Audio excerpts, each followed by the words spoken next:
ছেঁড়া জামার পকেটে এক মুঠো স্বপ্ন।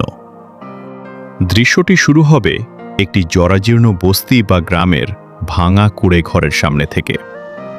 পরনে তালিমারা একটা শার্ট, হাতে পুরনো কয়েকটা খাতা নিয়ে আকাশের দিকে তাকিয়ে আছে 10 বছরের একটি ছেলে। নাম তার আকাশ। পৃথিবীতে কিছু মানুষ জন্মায় শুধু লড়াই করার জন্য। আকাশের জন্মটাও ঠিক তেমনই। ওর বাবা অন্যের জমিতে দিনমজুরের কাজ করেন, আর মা মানুষের বাড়িতে রান্নার কাজ।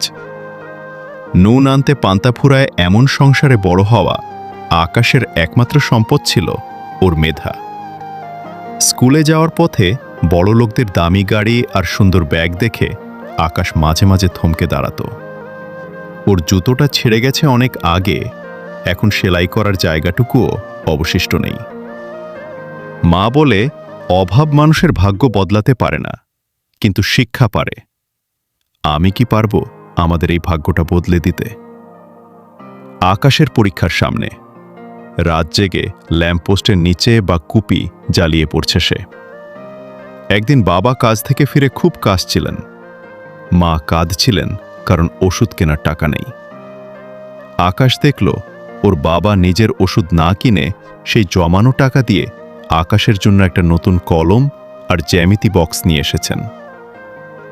বাবা আকাশ, আমি তো সারা জীবন রোদে পুড়ে ছাই হলাম, তুই যেন মানুষের মতো মানুষ হয়ে ছায়া পাস। এই নে তোর কলম। পরীক্ষার রেজাল্ট বের হলো। আকাশ পুরো জেলায় প্রথম হয়েছে।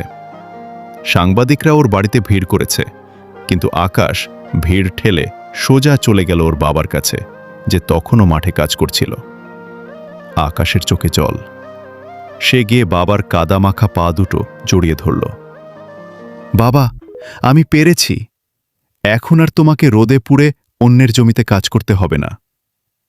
আকাশ এখন একজন প্রতিষ্ঠিত মানুষ, হয়তো ডাক্তার বা ইঞ্জিনিয়ার, কিন্তু সে আজও তার সেই পুরনো তালিমারা শার্টটা ড্রয়ারে যত্ন করে রেখে দিয়েছে। আজকের জন্য এতটুকু ভালো থাকবেন সবাই। যদি গল্প ভালো লাগে একটা লাইক দিও বাইরা আমার।